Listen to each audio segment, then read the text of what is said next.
অভির সঙ্গে আমার পরিচয় হয়েছিল জাস্ট ফ্রেন্ড হিসাবেই, মানে ফেসবুকে।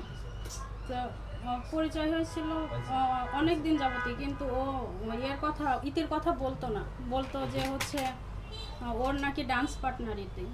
তো ওইভাবেই আমি জানতাম যে ওর ডান্স পার্টনারিতে।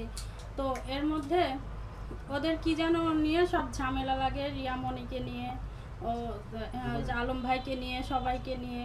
তো ও মামলা করতে যায় আলম ভাইয়ের নামে। এটা তো আপনারা সবাই জানেন যে অভি একটা মামলা করছিল। ফার্স্টে অভি যখন থানাতে যায় মামলা করতে, ওর মামলাটা কেউ নিচ্ছিল না। তো আমাকে বললো, দেখো কথা, আমি তো থানাতে গেছি আলমের নামে মামলা করতে, কেউ নিচ্ছে না। তো বললাম আচ্ছা ঠিক আছে, তাহলে আমাকে সঙ্গে নিয়ে যাও, আমি দেখবো না কেন নিচ্ছে না। পরে যখন আমি গেলাম, যাওয়ার পরে পরিচয় দিলাম, তখন উনি হচ্ছে মামলাটা নিল। নেওয়ার পরে উনি ডিসি অফিসে মামলাটা পাঠিয়ে দিছে সার্ভার ক্রাইমে। তখন আমি হচ্ছে ওই মামলাটা হাইড করে রাখছিলাম, যে যদি এমনিতে বসে সবাই যদি মীমাংসা করা যায় তাহলে মামলায় হাবিজাবি এগুলো জড়ানোর কোনো দরকার নেই। এগুলো তো অনেক বলছিলাম, বলার পরে তো হচ্ছে এক পর্যায়ে দেখি যে আলম ভাই আর ইতির হচ্ছে হচ্ছে আপনার যে সম্মিলন হচ্ছে। তখন ইতি তো পরিচয় দিল যে অভির বউ হিসেবে।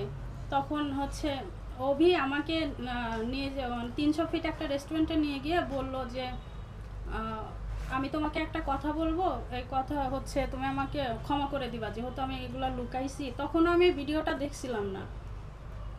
তো আমি বললাম আচ্ছা ঠিক আছে, বলো কি হয়েছে। তো বলতেছে আমি এরকম ইতি তো আমাকে, আমি 3 বছর আগে ইতিকে বিয়ে করছি, এটা তোমার কাছ থেকে লুকাইছি, বলা হয়েছিল না। তো ইতি তো আমাকে এরকম ব্ল্যাকমেল করে বিয়ে করছিল। আমাকে একটা জায়গায় ঘুরতে যাওয়ার কথা বলে লোকজন ডেকে আমাকে জোরাজোরি করে বিয়ে করছিল। তো ভাবলাম বিয়ে যেহেতু হয়ে গেছে, তো আর তো কিছু করার নাই। এই ভেবে নাকি সংসার করতেছিল। করার পরে ও বলে যে ইতি নাকি পরকিয়া করে, এজন্য ইতিকে ডিভোর্স দিয়ে দিছে। এইসব কথা আমাকে পরে বললো। তো বললো আমি এগুলো তো লুকাইছি, আমি বলি নাই, তুমি আমাকে ক্ষমা করে দাও। মানে হাতে পায়ে ধরে অনেক কান্নাকাটি করে যে আমার ভুল হয়েছে, এরকম আপনি আমার অসময়ে অনেক হেল্প করছেন, আপনি আমাকে ছেড়ে যায় না, মানে অনেক ধরনের কথাবার্তা বলে। তো বলছে আচ্ছা সমস্যা নাই, যে আমরা তো ফ্রেন্ড, অন্য তো কোনো সম্পর্ক নাই তখনও, তো এগুলো তো আর সমস্যা নাই।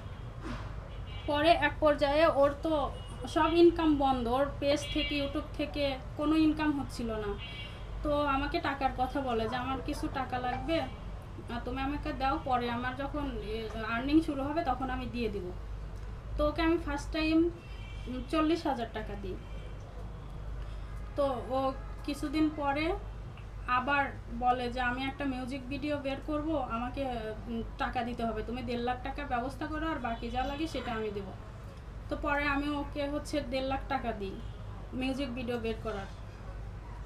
তো রিয়ার সঙ্গেও মিউজিক ভিডিও বের করছে, কিন্তু ওখানে বলে ওই টাকা নাকি রিয়া দিছে।